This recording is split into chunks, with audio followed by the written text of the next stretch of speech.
Assalamualaikum warahmatullahi wabarakatuh. Sebelumnya perkenalkan, nama saya Muhammad Irfan Risaldi dari Pendidikan Sejarah Universitas Mula Warman. Evaluasi saya dari video pembelajaran pertama yaitu saya terlalu banyak mengatakan kata pada saat mengajar dan banyak terbata-bata dalam menjelaskan kepada siswa. Dari evaluasi tersebut saya ada solusi, yaitu lebih menguasai materi dan mempersiapkan mental dengan memperbanyak latihan terlebih dahulu. Anak-anak, alangkah baiknya sebelum kita belajar pada siang hari ini mungkin bisa berdoa dulu ya. Untuk kelasnya mungkin bisa dipimpin Zidan. Pak. Ya, kamu kan ketua Zidan. Ya Pak. Marilah kita berdoa menurut kepercayaan dan agama masing-masing. Berdoa mulai.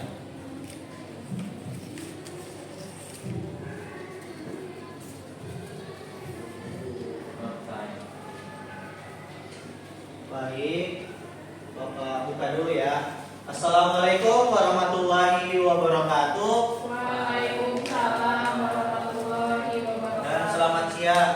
Siang, Pak. Pada pertemuan kali ini, Bapak sebelum masuk ke materi, Bapak tanya dulu bagaimana kabarnya hari ini? Baik, Pak. Alhamdulillah, walaupun hari ini hujan seharian, tapi anak-anak sekalian tetap semangat ya. Iya, Bapak. Baik, sebelumnya kita langsung saja masuk ke materi. Karena ini mata pelajaran terakhir, pasti kalian sudah capek. Semangat kok, Pak.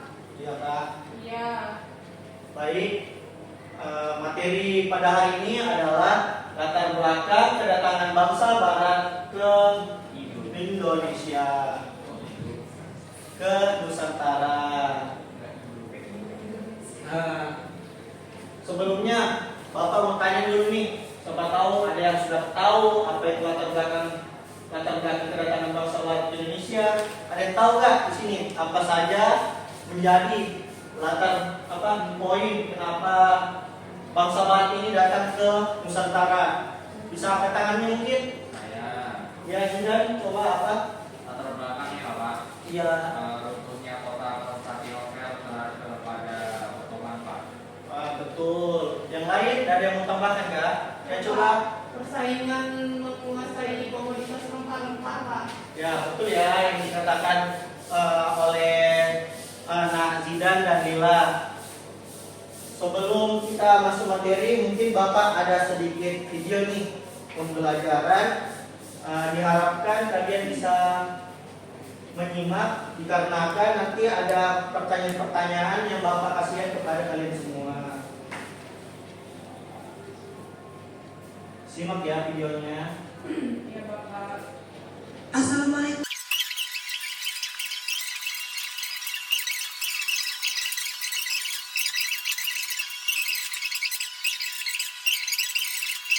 Demikianlah materi yang ini. Semoga bermanfaat dan assalamualaikum.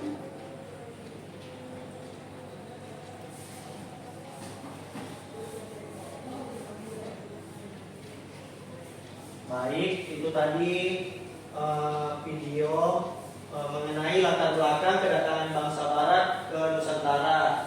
Tadi sudah dijelaskan beberapa poin alasan mengapa bangsa Barat itu datang ke Nusantara. Di sini, nah, di sini ada beberapa poin yang sudah dijelaskan juga mungkin tadi di video mengenai mengapa sih bangsa Barat ini datang ke Nusantara. Yang pertama itu jatuhnya Konstantinopel ke tangan Turki pada tahun 1453. Pada tahun 1453 jatuhnya Konstantinopel ke tangan Turki Utsmani, yang dimana hal tersebut mengakibatkan putusnya jalur perdagangan, dan hal itu juga menyebabkan bangsa-bangsa asing atau bangsa-bangsa barat ini mencari jalur lain untuk sampai langsung ke daerah rempah-rempah tersebut. Yang kedua yaitu mengapa sih bangsa barat ini mau ke Nusantara? Alasannya yang kedua itu bangsa barat ini ingin membuktikan bahwa bumi itu bulat. Mungkin tadi ada di video yang menjelaskan teori apa sih yang menyatakan bumi itu bulat? Ada yang tahu nggak? Angkat tangan. Apa? Coba Zidan. Teori Kopernikus. Ya betul ya, teori Kopernikus. Teori itu menyatakan bahwa bumi itu bulat. Yang ketiga yaitu alasan yang ketiga adalah kemajuan pengetahuan teknologi seperti kapal, kompas, dan meriam. Yang seperti kita ketahui, kemajuan pengetahuan dan teknologi ini biasanya disebut dengan revolusi industri, yang dimana dulunya segala hal menggunakan tenaga manusia dan hewan. Selama terjadinya revolusi industri ini diganti menjadi mesin, tenaga mesin, seperti kapal yang dulunya kapal itu menggunakan angin saja, dan ini sekarang menggunakan mesin, dan kompas begitu pula. Yang keempat yaitu mencari rempah-rempah. Sejak abad ke-13 Indonesia menjadi salah satu negara penghasil rempah-rempah terbesar di dunia, yang dimana dengan alasan tersebut bangsa-bangsa asing, terutama bangsa barat ini tertarik untuk datang ke Nusantara. Adapun contoh-contoh rempah-rempah yang diperebutkan pada saat itu, mungkin ada yang tahu? Bisa angkat tangan? Saya Pak. Ya mungkin Nadira dulu. Cengkeh. Cengkeh. Yang lain? Pala. Pala. Dulu ya.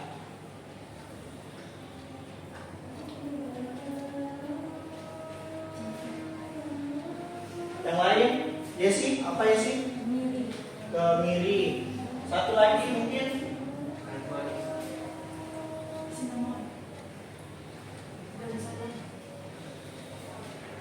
Satu lagi? Merica Pak. Ya betul sekali, marica ya yang disebut tadi di video. Nah, ini adalah salah satu rempah-rempah yang diperjualbelikan pada saat itu, yaitu cengkeh, pala, kemiri, dan marica. Dan adapun manfaat dari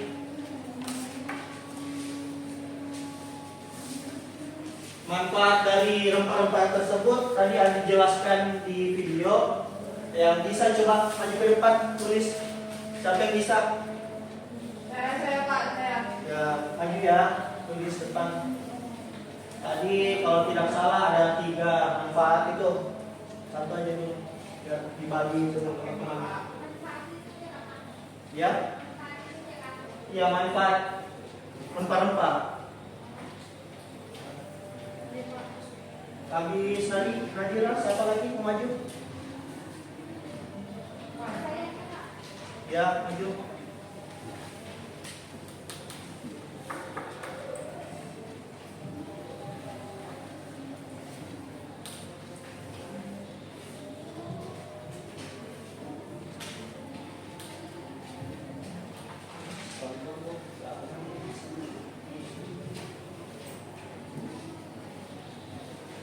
Ya, satu lagi, siapa mau maju?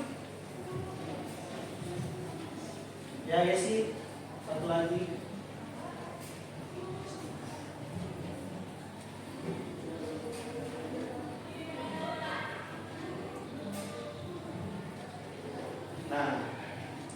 Nah ini ya yang teman-teman kalian tuliskan di depan. Di sini ada 3 yang dituliskan manfaatnya, yaitu yang pertama pengawet makanan, yang kedua sebagai bahan obat-obatan, dan yang ketiga bumbu masakan.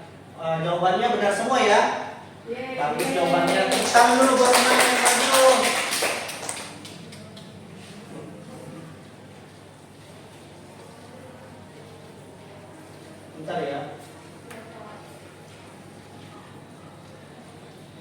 Itu tadi latar belakang keempat. Yang terakhir ada mewujudkan 3G, yaitu gold, glory, dan gospel. Yang dimana salah satu alasan bangsa Barat ini ingin ke Nusantara yaitu ingin mewujudkan motivasi 3G. Ada yang tahu nggak apa itu gold, glory, dan gospel? Bisa angkat tangannya mungkin? Ya tuh ya, apa kalau gold? Gold kekayaan, glory kemenangan, gospel penyebaran Injil. Gold, kekayaan,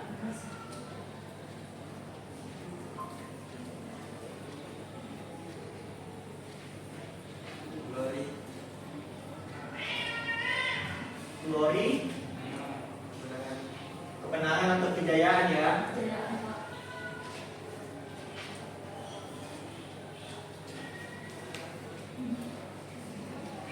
Dan gospel, apa tadi itu ya? Penyebaran Injil, Pak. Penyebaran agama.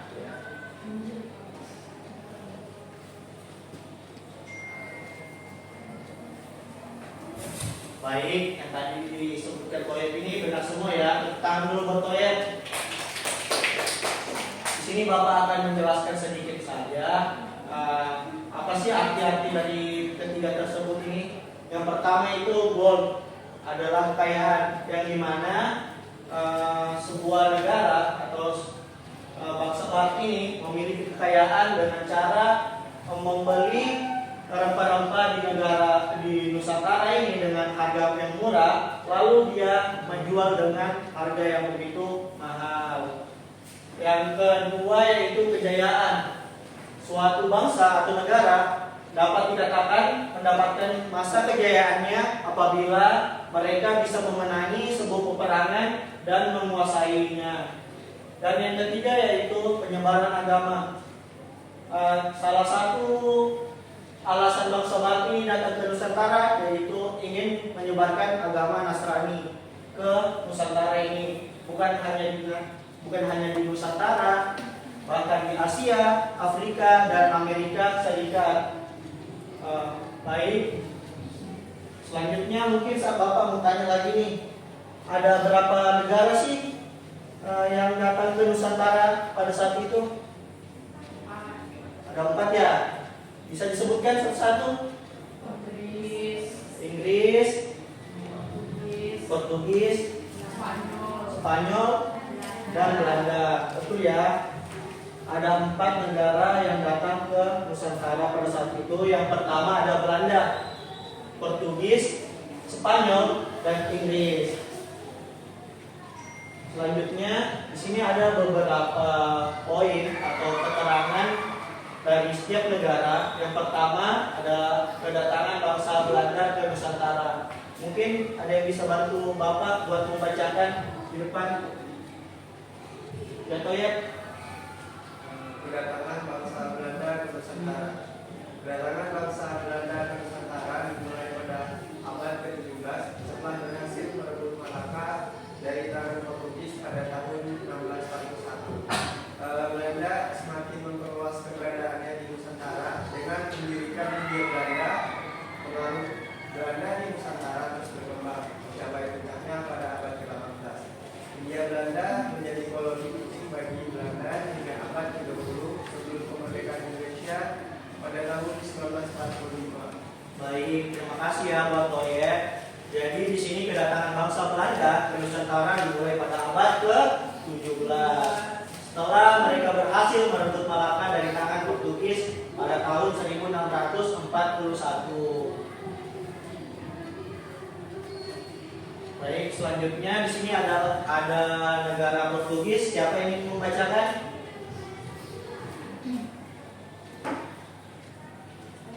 Ya, Ana. Kedatangan Portugis ke Nusantara. Proses kedatangan bangsa Portugis ke Indonesia dimulai dari penaklukan kota Malaka pada tahun 1511 oleh Afonso de Albuquerque. Portugis kemudian meluaskan kekuasaannya ke Maluku. Namun Portugis kemudian kehilangan banyak wilayahnya setelah diusir dari Maluku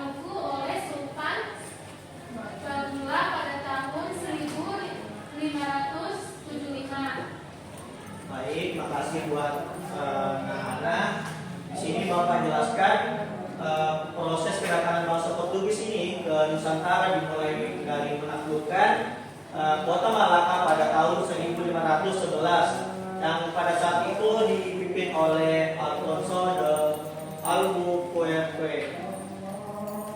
Selanjutnya di sini ada Spanyol. Siapa lagi yang ingin bantu Bapak membacakan Spanyol? Ya mungkin Nur ini bisa bantu Bapak.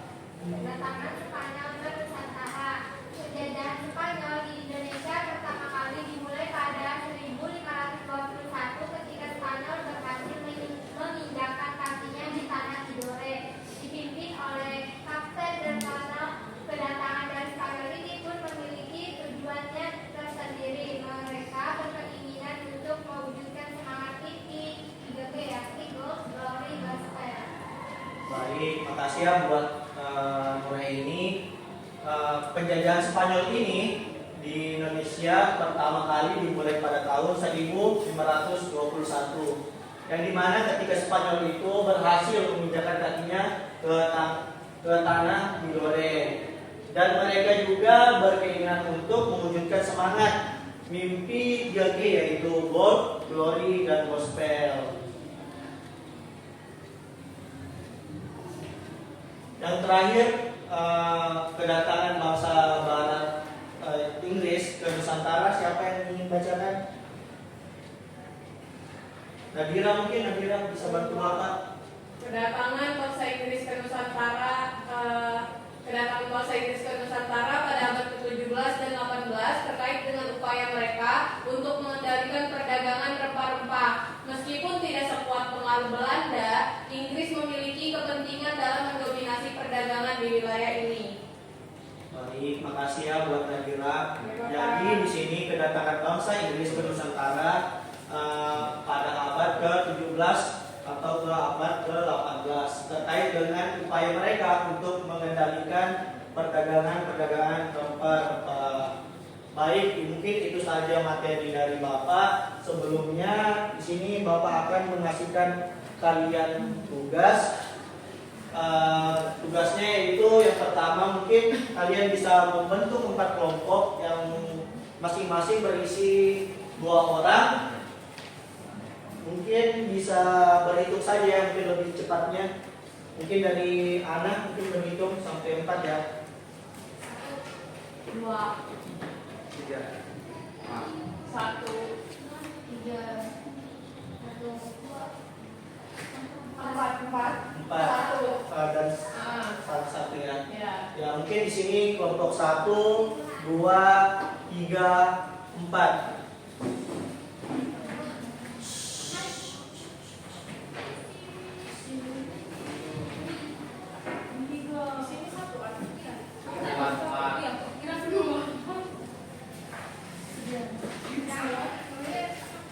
Anissa, mungkin bisa gabung sama temannya. Kelompok berapa tadi? 4.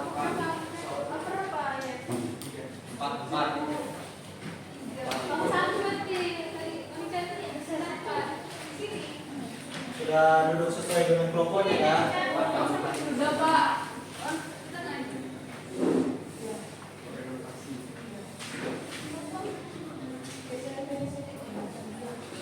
Nah, di sini Bapak jelaskan lagi ya.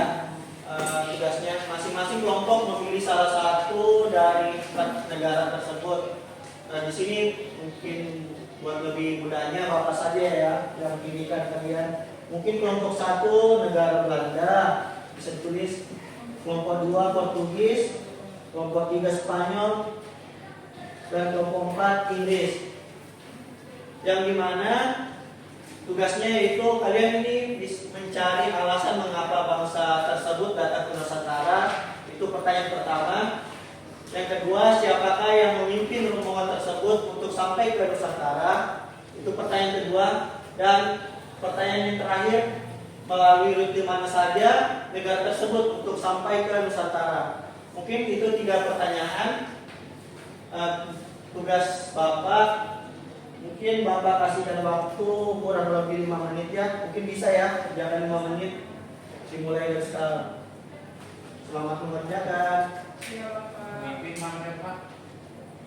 Ya, pemimpin dan rute. Pertanyaan terakhir rute.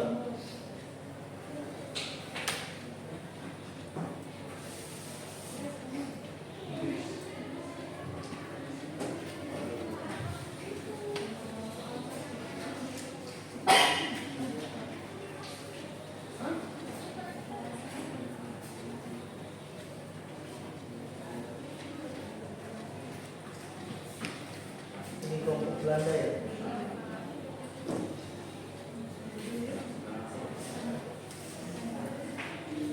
Hah?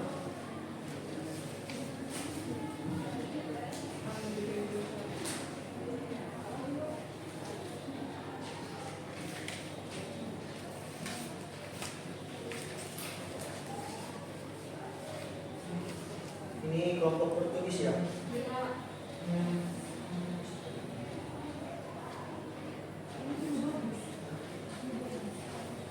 Sekarang tuh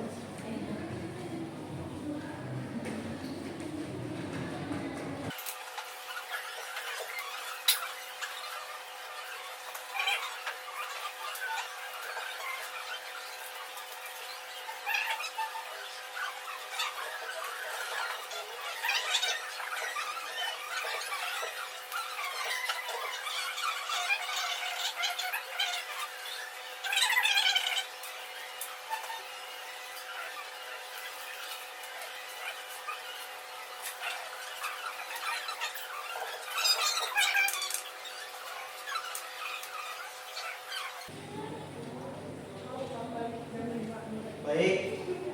Sudah semua kah? 4 kelompok? Sudah Pak. Sudah. Mungkin dari kelompok pertama dulu, mungkin perwakilannya bisa maju ke depan. Didengar ya kelompok lain. Dari kelompok pertama itu negara Belanda, mereka datang pertama kali itu di Banten, alasannya untuk menguasai rempah-rempah di Indonesia. Nah, baru yang kedua itu mereka dipimpin oleh Cornelis de Houtman ketika tiba di Banten, dan yang ketiga mereka melalui rute pantai barat Afrika, Tanjung Harapan, lalu ke Samudra Hindia sampai ke Selat Sunda, kemudian mendarat di Banten. Sudah Pak? Oh, mantap. Pertanyaan jawabannya ya. Tepuk tangan dulu buat kelompok 1. Kelompok 2 lagi, maju. Kelompok Portugis. Pak, ini mata pelajarannya mau habis loh, sudah jamnya. Kami membahas negara Portugis. Suaranya kasih besar. Untuk alasan datangnya itu untuk mencari rempah-rempah. Mana rempah-rempah itu digunakan untuk membawa obat, parfum, dan pengawet makanan. Untuk pemimpinnya itu Alfonso de Albuquerque, dan jalurnya itu menempuh jalur timur lewat pantai barat Afrika, menyusuri pantai timur di Afrika hingga tiba di Tanjung Harapan, terus tiba lagi di India, dan akhirnya terus ke timur sampai ke Indonesia. Sudah. Ya Pak. Ya, terima kasih ya buat kelompok 2. Tepuk tangan dulu dong buat kelompok 2. Kelompok 3 bagaimana? Sudah dah? Sudah. Maju, bisa maju. Habis itu buat kelompok 4 bisa bersiap-siap ya.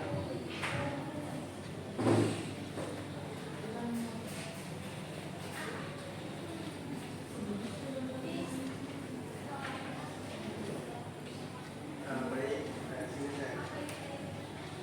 jadi saya Langsung aja.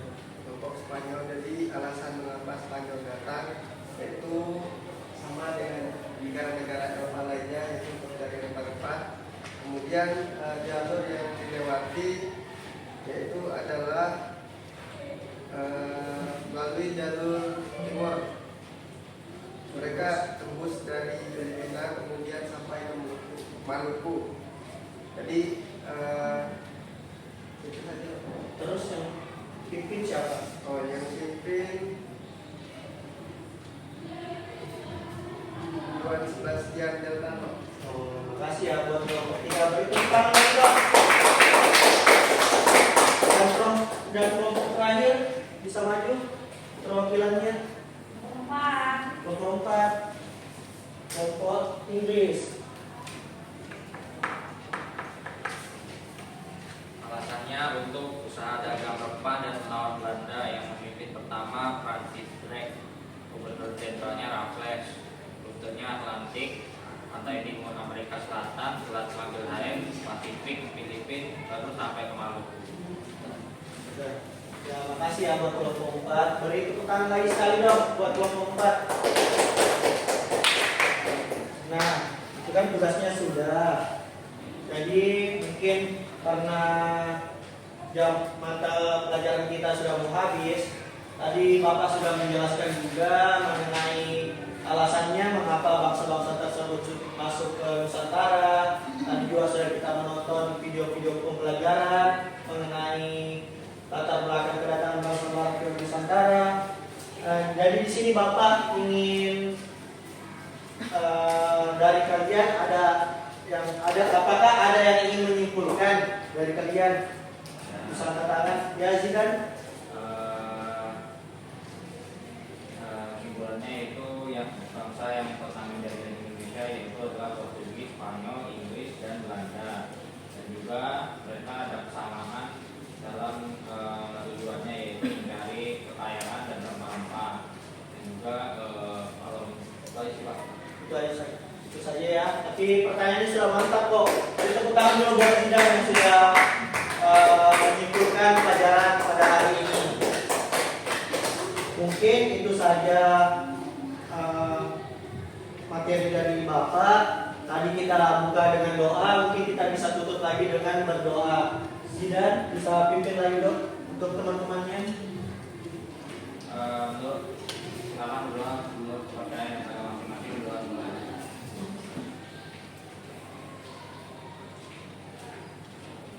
Selesai.